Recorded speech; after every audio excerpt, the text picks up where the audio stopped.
No intro. I don't know how to joke about this. Drew Barrymore is a scab. What does that mean? What am I talking about? Well, let's not waste too much time. Let's get into it. As you are no doubt well aware, especially if you watch this channel, the sag-aftra and WGA strikes are continuing in California and New York and wherever they can set up a picket line and march where they feel it is necessary to do so in an attempt to get fair and livable wages for performers and for writers of the entertainment we all love. This is a difficult battle. It is ongoing. I do believe they're going to win. Did a video not too long ago explaining why. But we are now dealing with something that I wasn't sure we were going to see at all, and I wouldn't have expected it from who it's happening with. I actually had considered doing a video talking about scabbing, scab work, what is a scab, earlier into the strike. The reason I didn't was because I didn't have anything to point to that was anything anybody knew. Like, there was some drama with some jackass on TikTok who was like, ooh, I'm gonna sweep in and take all the actors' jobs. But like, outside of TikTok, nobody knows who this guy was. It wasn't worth doing that. So any example I would have given would have been either way in the past or it would have been hypothetical. And I was like, heck with it. Well, odds are a good chunk of people know who Drew Barrymore is. And so I'm now going to use her to explain what scabbing is and what she's done and how she is, indeed, a scab. A scab, when we are talking about strikes and union work, is anybody who comes in to do work that would normally be done by a union member, the union members who are currently striking. Now, scabs usually are non-union members, but it is very possible for a union member to scab. Basically, the strike is in place, so the union members are not supposed to be working at all. And a scab would either apply to any union members who continue to do the work they're supposed to be striking on, or any non-union people who come in and do that work while the union members are doing a work stoppage. Those are scabs. And Drew Barrymore has announced the return of her talk show, The Drew Barrymore Show, for its 4th season. And that has gone down very badly because it is in violation of the strike order, and it makes Drew Barrymore, her producers, and whoever else she's getting to work on the thing into scabs. Why would somebody scab? Money is the short reason. And I have no doubt that money is the reason she's doing this. I'm not trying to talk about her motives, but like, that's the reason to do this instead of, obey the strike orders, to make the money. So I'm about to explain a little bit about why someone would be a scab. Please understand this next section doesn't actually strictly apply to Drew Barrymore. I'm going to talk about why a worker would do that scab work. In her case, she is functioning more as the employer, and why the employer would scab or hire scabs is very straightforward. They want the work done and they'll hire whoever they can to get it done. So I'm going to talk briefly about the people who actually do the work. This doesn't apply to Barrymore in specific, but we're going to take the opportunity to cover our definitions. Now, if you're going to scab, if you're going to do the work that should be stopped because the union is striking, there is money to be had in the short term, actually in the sometimes very short term, because while the doors are indeed wide open for, hey, there's a lot of work that needs to be done, and the people who normally do it aren't doing it, we'll pay someone to just come in and do it so it gets done. Oh yeah, there's money to be made for as long as the strike lasts. As soon as the strike is over, scabs will be ejected because you're not going to have non-union workers on a union gig like that. Not unless they are working on membership and have otherwise been vouched for by members of the union. And no scab is ever going to be vouched for. And more to the point, you scab, you are going to be barred from entry into that union ever again. If you're already a member and you're scabbing, you're going to get expelled from the union and not allowed to rejoin it and come back again. So if you're trying to make money scabbing, it's a very short-term grift, because you're going to come in and do it for however long the strike lasts, but then you are basically completely out of this occupation after that, other than the non-union version of that work. That's just what you'll do forever if you want to keep trying to do that. So while there is profit to be made in being a scab, it's brief. It's generally considered to not be worth it because, especially with something like writing, like this is a career gig. This is a passion career. This is something that people want to do and take seriously. So if you're the kind of person who's happy to just come in and go, yeah, I'll bang out some scripts for you, and you don't care about never getting that kind of work again, there's probably a reason you weren't able to make it to get into the union prior to this. Now, here's the funny thing about scabbing. On the one hand, it's easy to explain. I already did it. That's the video. We end it there. No, because it gets complicated in the specifics. Because the ins and outs of specific union regulations, union guidelines, what exactly is the contract that's up to being renegotiated, it gets weird and messy. So I am going to go into some more detail and clarify exactly how Drew Barrymore, by restarting her show, is in violation of the strikes. The first thing is, people may have noticed that she is officially in violation of the WGA, the Writers Guild of America, with restarting the show. But she's not in violation of sag-aftra, which is the actors union. Why is that? She is an actor, isn't she? She's with sag-aftra. Why isn't it a violation of both? Well, again, unions can be complicated. So, funny thing, while a number of major contracts were up and trying to renegotiate them is the sticking point and the reason why the strike has happened, not every kind of performance is covered by the sections currently under strike, because that's, scripted films, television streaming, etc. But there is a separate kind of contract, I believe they call it the net code, which covers things such as talk show hosts, which, while Drew Barrymore is also an actress, in the capacity that she hosts the Drew Barrymore show, that is a talk show host gig. And that contract for those kinds of performers was settled last year. So she is allowed to come in and host. And that is not a violation of what she is meant to do or not do as a member of SAG-AFTRA. But it is still a violation of the WGA. So why is that? Well, because it's a WGA show. It's worth noting, especially if you actually watch Drew Barrymore's show, that this is considered entertainment. And its contracts for writers, because it absolutely does have them, as conversational as the show may be with her talking to guests and whatnot, this is still a WGA contracted gig.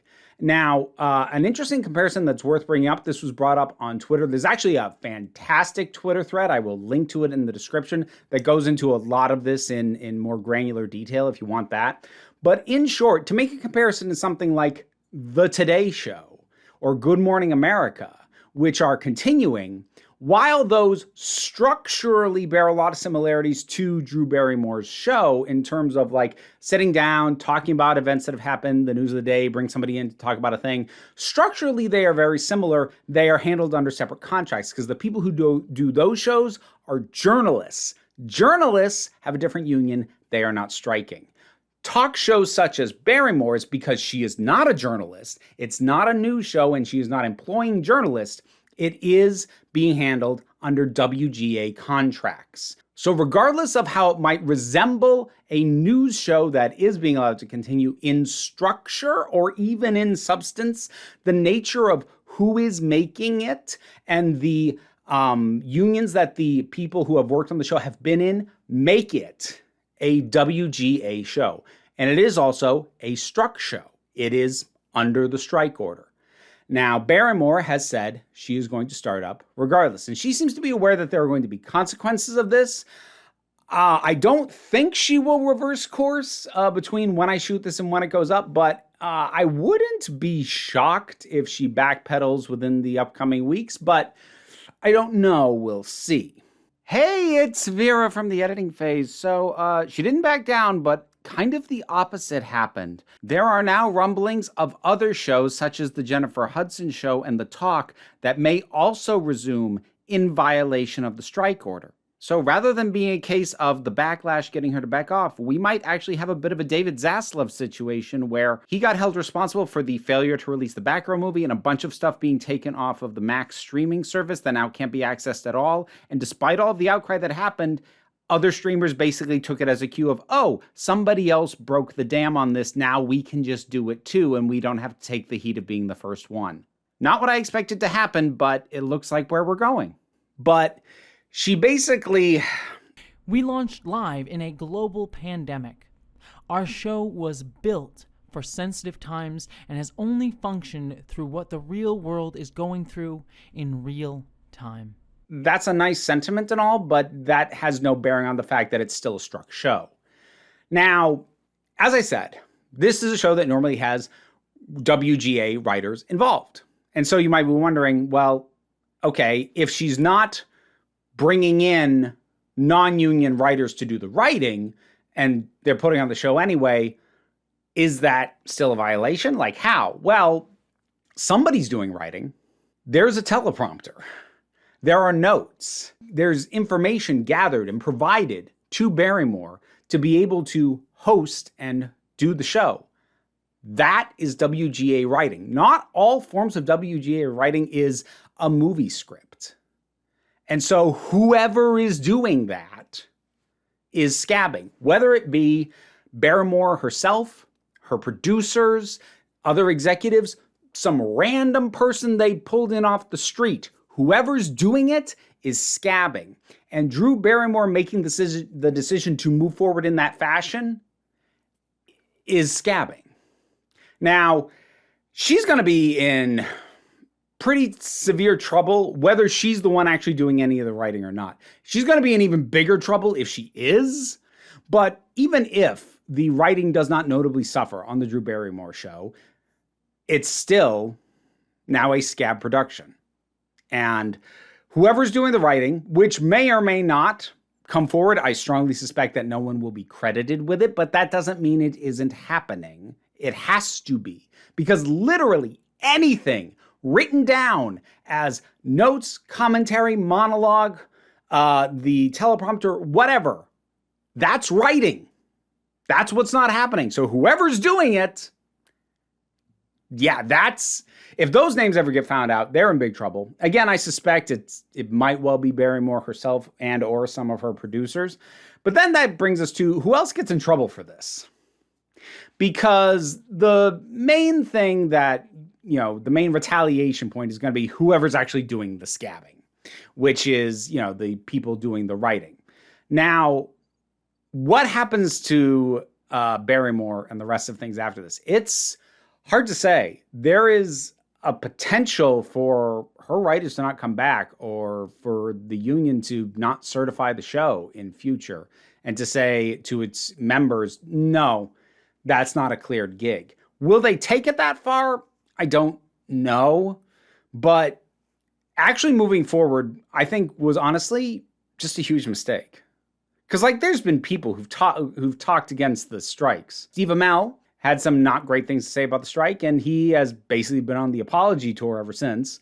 Bill Maher said some incredibly ungrateful things about his writing staff and made it very clear the kind of contempt that he holds them in and does not appreciate their work at all. And I honestly kind of hope that his writing staff quits. But neither of those are scabbing. They're allowed to say that they don't think the strike is a good idea, or in the case of Bill Maher, that they don't think their writers should be paid well. I can't with that guy.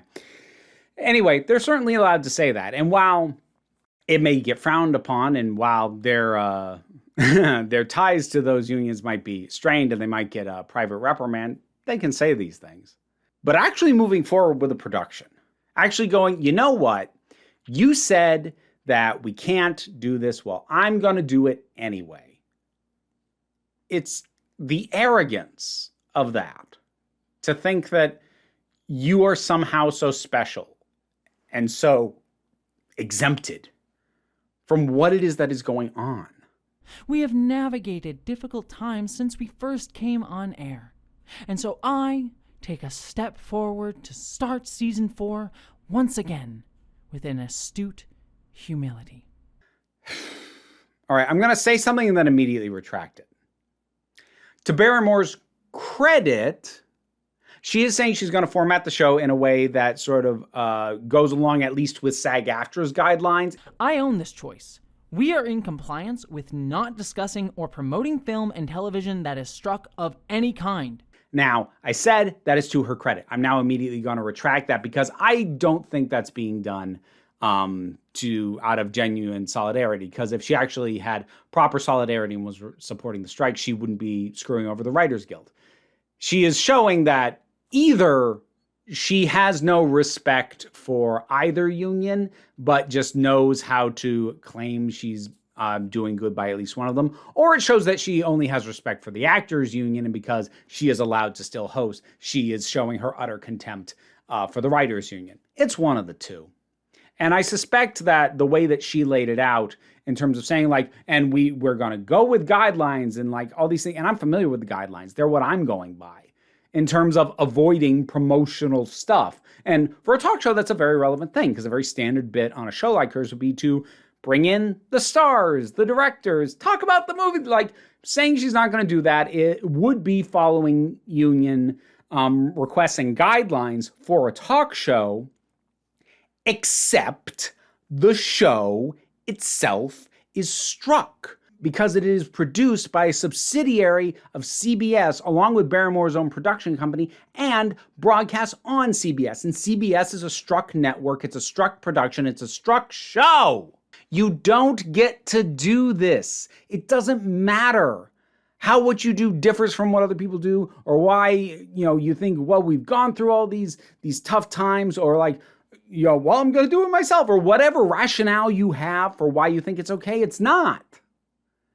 That's not how it works.